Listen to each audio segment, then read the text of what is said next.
toujours un plaisir d'être avec vous pour le grand format de l'actualité sur la télé Pacifique. Jean-Henri Séan a franchi une nouvelle étape dans son ascension vers la primature. Il a été officiellement présenté mardi à la Nation par le chef de l'État lors d'une cérémonie au Palais national. Le Premier ministre démissionnaire et de nombreuses personnalités y ont pris part. Dans la feuille de route confiée à Jean-Henri Séan, améliorer la situation socio-économique, préparer les élections partielles de 2019, lutter contre le gaspillage des fonds publics et faire la lumière sur le dossier Petro-Caribé. À l'initiative de plusieurs organisations de droits humains, dont RNDDH, CIRDH, PAPDA et Collectif 4 décembre, plusieurs centaines de personnes ont manifesté mardi à Port-au-Prince contre les pratiques de corruption en Haïti. Installation mardi du nouveau porte-parole de la police nationale, Michel-Ange Louis-Jeune, par le chef de cabinet du DG de la PNH, Jean-Miguelite Maximé.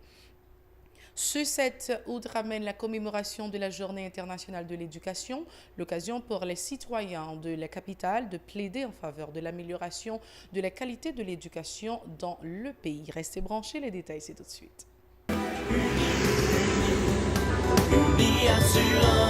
Si vous voulez assurer vie, nous ne sommes pas de gâter tête. Assurance, c'est pas oublié.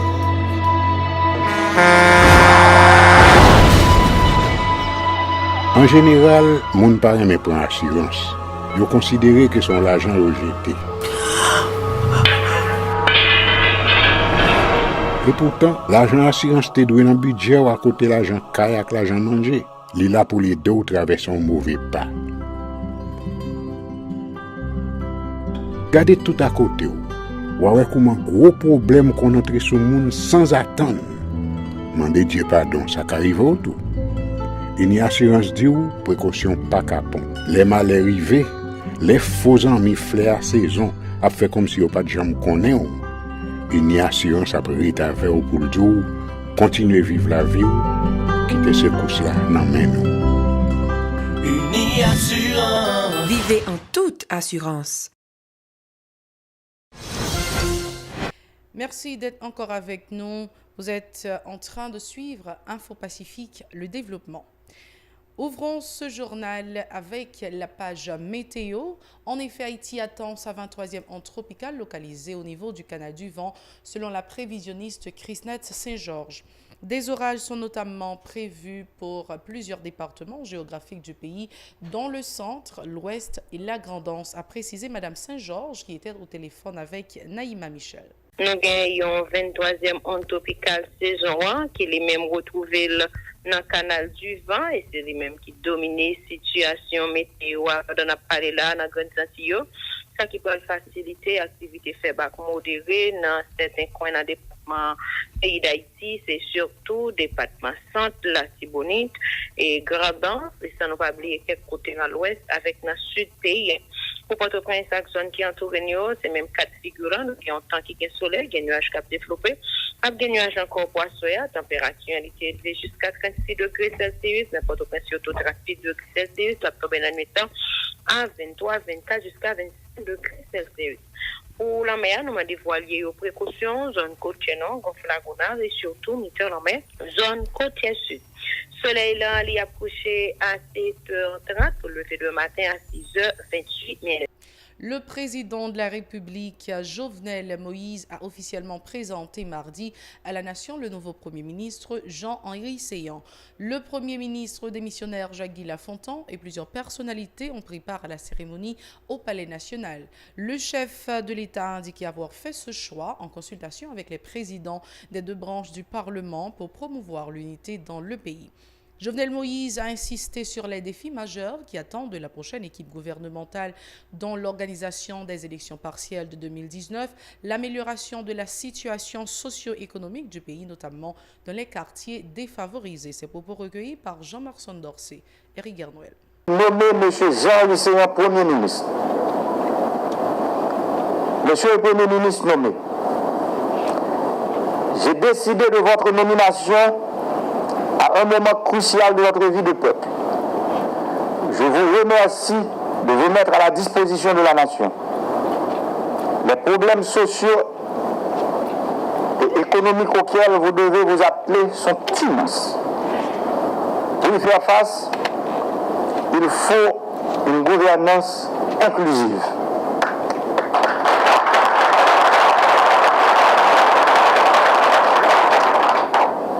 Le peuple attend beaucoup de nous dans un contexte de raréfaction des ressources, pas de l'argent. Rôle pas au Premier ministre, c'est continuer le travail pour que travail, infrastructure agricole, infrastructure routière, avec électrique cap fait à travers tout le pays, cap continuer fait dans tout le pays, Jean, on parle de stratégie ça, on veut parler de stratégie caravane changement. Depuis on saute dans le Parlement parlementaire, d'abord auquel nous avons fait déclaration politique, énoncé politique générale. Gros travail on parle pour faire pressé, c'est pour soulager misère, tranche population qui vit mal.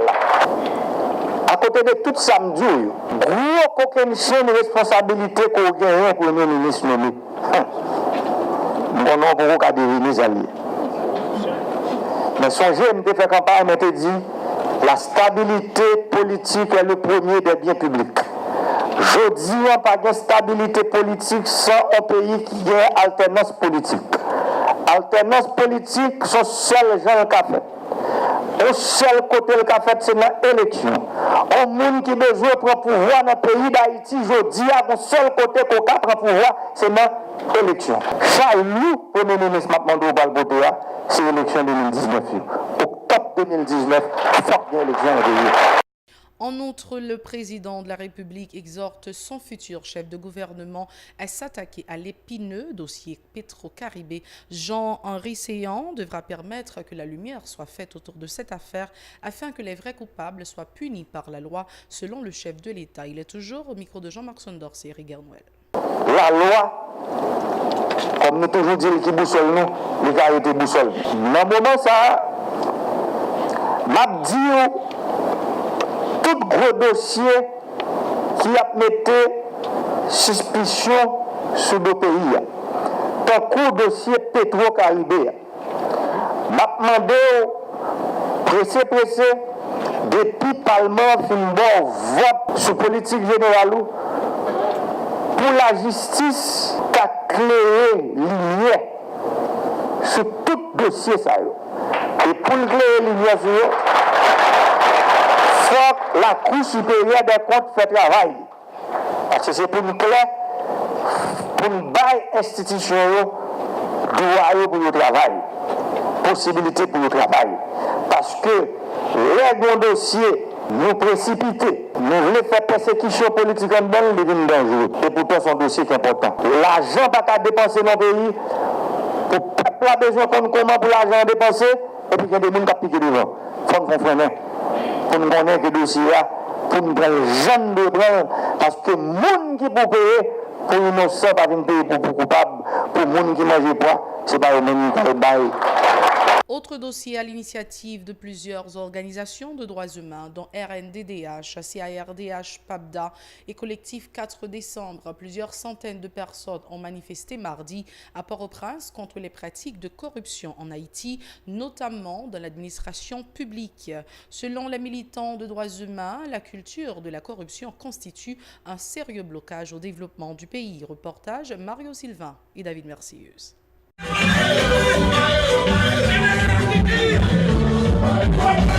Ils étaient plusieurs dizaines de personnes à gagner les routes de Port-au-Prince dans le cadre de cette marche contre la corruption convoquée par des militants de droits humains. Les manifestants étaient munis de pancartes et banderoles sur lesquelles on pouvait notamment lire « Nous exigeons des comptes, à bas la corruption, l'impunité doit cesser en Haïti ». Nous disons à bas voler en palais, nous disons à bas voler dans toute boîte l'État.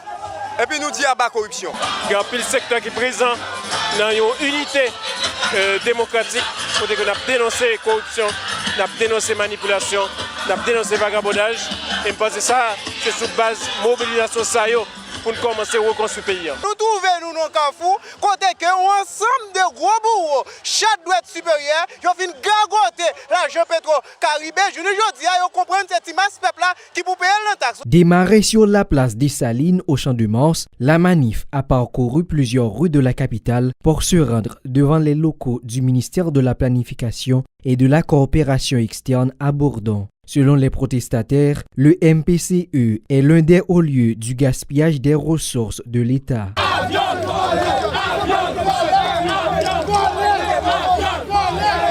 Gros crime qui a fait dans le pays d'Haïti, que les nègres dilapidé 3,5 millions, 3,8 millions de dollars américains. Pendant qu'on a regardé l'hôpital général pas capable de répondre à besoin, monde qui besoin de santé. Après cette escale, les manifestants ont pris la direction du centre-ville. À proximité du Palais national, des échauffourées ont éclaté entre les protestataires et des agents du corps d'intervention et de maintien d'ordre CIMO. Ils accusent ces derniers de n'avoir pas respecté le parcours. Mais soyez revendications qui justifient. Les gars pas mettre des barricades ça, faire police même menacer nous. Mais là nous arrivons normalement pour nous utiliser la purification de ce pays. Devant les locaux du Parlement au bicentenaire, les manifestants se sont montrés critiques envers les législateurs. L'occasion pour le directeur exécutif du Centre d'analyse et de recherche en droits de l'homme, Maître Gédéon Jean, de délivrer le message final. Ça fait un match d'échantillon en termes de qualité, en termes de quantité de monde qui là et en termes de parcours. C'est pas un match que tu as marché par dans le ghetto, c'est pas un match politique, c'est un match côté que tu as marché par son appel citoyen. Je crois pas qu'il y a toute qualité de monde qui était dans le match là. Donc ce match qui réussit. Je pense que c'est la population qui doit continuer avec les revendications. Qui se dit à nous besoin de nouvelles orientations, besoin de nouvelles visions, besoin des hommes responsables, mais ce n'est pas avec le même mounio, dans le même moule, avec le même système, avec les mêmes procédés que nous allons changer ça. Les organisateurs disent espérer que cette marche contribuera à sensibiliser les autorités à la nécessité d'améliorer la situation socio-économique du pays qui tend à se dégrader chaque jour davantage. Le chef de cabinet du directeur général de la police nationale, Jean-Miguelite Maximé, a procédé mardi à l'installation de Michel-Ange Louis Jeune comme le nouveau porte-parole de l'institution. Il a remplacé à ce poste le commissaire Franz Leurbourg, promu directeur départemental d'ENIP. L'occasion pour M. Maximé de rappeler que la communication constitue la base de toute société démocratique, ce qui permettra aux citoyens de veiller à la bonne marche des institutions. Selon le responsable, la PNH doit rendre compte à la population qu'elle est appelée à protéger et servir. C'est avec plaisir ce matin que je me fais accompagner du nouveau porte-parole de la police nationale d'Haïti, non seulement pour procéder à son installation, mais également pour une petite présentation à la presse. Comme vous le savez, la communication est la base de toute société démocratique. Ce n'est que quand les citoyens sont informés et qu'ils peuvent jouer leur rôle au niveau du contrôle, au niveau de l'observation de certaines institutions. La communication peut prendre plusieurs formes. L'un des aspects les plus importants est la communication directe avec la population. Mais la communication peut se faire également à travers la presse. La communication, ce n'est pas seulement faire passer des informations, informer les gens, c'est aussi les écouter. C'est aussi créer une sorte de dialogue entre les institutions et la population. Une institution comme la police nationale d'Haïti ne peut pas ne pas faire de la communication, ne peut pas ne pas faire des échanges avec les journalistes et avec les membres de la population. Une institution chargée de la protection des vies et des biens doit rendre compte, doit faire des échanges, doit se soumettre à la population. Nous devons répondre à des questions. Il y a aujourd'hui encore un porte-parole. Plusieurs se sont succédés. Le dernier en date, c'est M. Franz Leurbourg, qui a fait un excellent travail. Aujourd'hui, en tant que commissaire divisionnaire, il a la charge d'un département. Il est nommé directeur départemental d'ENIP. Mais comme vous le savez, il fallait trouver quelqu'un pour le remplacer. Le directeur général de la police nationale d'Haïti, M. Michel-Ange Gédéon, a jeté son dévolu sur un jeune cadre, M. Michel-Ange Louis Jeune, qui endosse aujourd'hui la responsabilité de porter la parole au nom de l'institution policière. Le nouveau porte-parole, Michel-Ange Louis-Jeune, a promis de travailler afin de renforcer la collaboration entre les diverses composantes de la PNH dans l'optique de rehausser son image. Il se dit aussi partisan d'une meilleure collaboration entre institutions policières et la communauté journalistique. Écoutons ses déclarations. Conscient de la responsabilité qui m'incombe, je voudrais d'entrée de jeu lui donner la pleine assurance que je ferai de mon mieux pour représenter dignement la police nationale d'Haïti dans cette nouvelle fonction. En effet, en tant que porte-parole de cette prestigieuse institution, je travaillerai en étroite collaboration avec la direction générale et l'ensemble des membres du commandement pour renforcer l'image de la PNH dans ses différentes missions à lui confier par la loi du 28 décembre 1994 portant création, organisation et fonctionnement de la police nationale d'Haïti et plus précisément en son article 7. Dans le souci de renforcer notre proximité avec la population pour qui nos vaillantes policières et nos vaillants policiers travaillent jours et nuits sur l'ensemble du territoire, nous tâcherons de développer et de renforcer nos relations avec nos partenaires de la presse en général. Ce 7 août ramène la commémoration de la Journée internationale de l'éducation, l'occasion pour les citoyens de la capitale de plaider en faveur de l'amélioration de la qualité de l'éducation dans ce pays. Ces porto-princiens mettent en avant les résultats catastrophiques des examens du baccalauréat de cette année pour justifier leur position. Ils déplorent particulièrement le très faible taux de 35% de réussite accusé au niveau du département de l'Ouest. Reportage Nancy Constant et Francineus. D'entrée de jeu, des résidents de Port-au-Prince critiquent vertement les gouvernements qui se sont succédés sans prioriser concrètement l'éducation en allouant une maigre enveloppe à l'éducation dans les budgets nationaux, minimisant les multiples difficultés auxquelles fait face ce secteur depuis des dizaines d'années.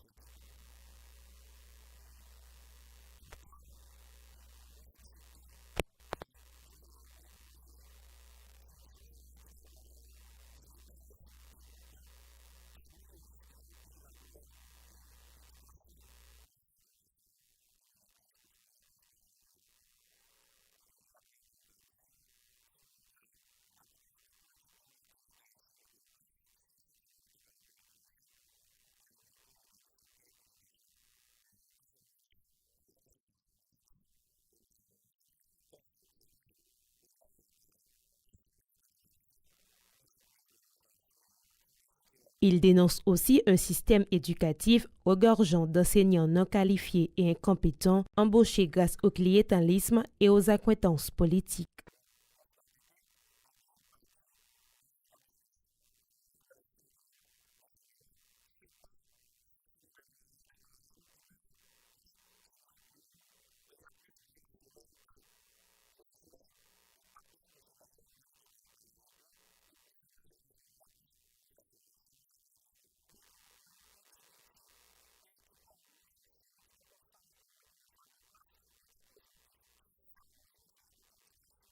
Le manque d'encadrement des enseignants, des professeurs et des étudiants de l'école normale complique la situation, soulignent des citoyens.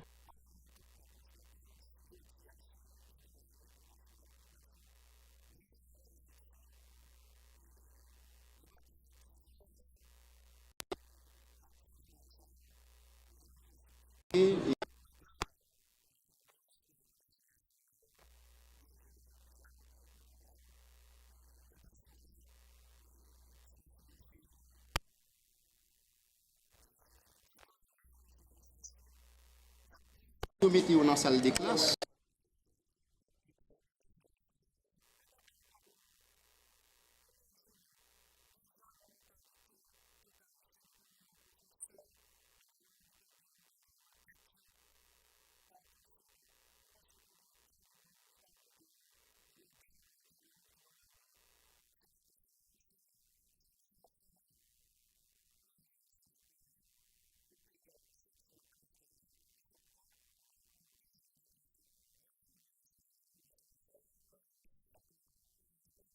Ces Port-au-Prinsiens appellent les instances concernées à assumer leurs responsabilités afin d'éviter le pire.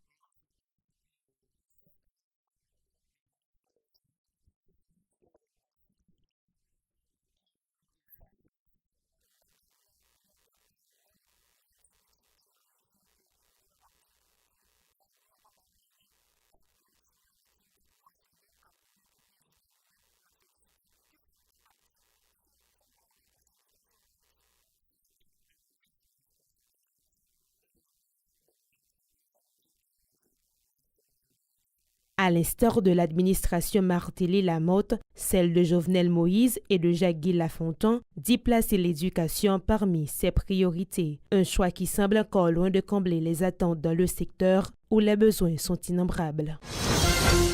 C'est la fin de ce journal. Merci d'avoir été avec nous. Au revoir et à la prochaine.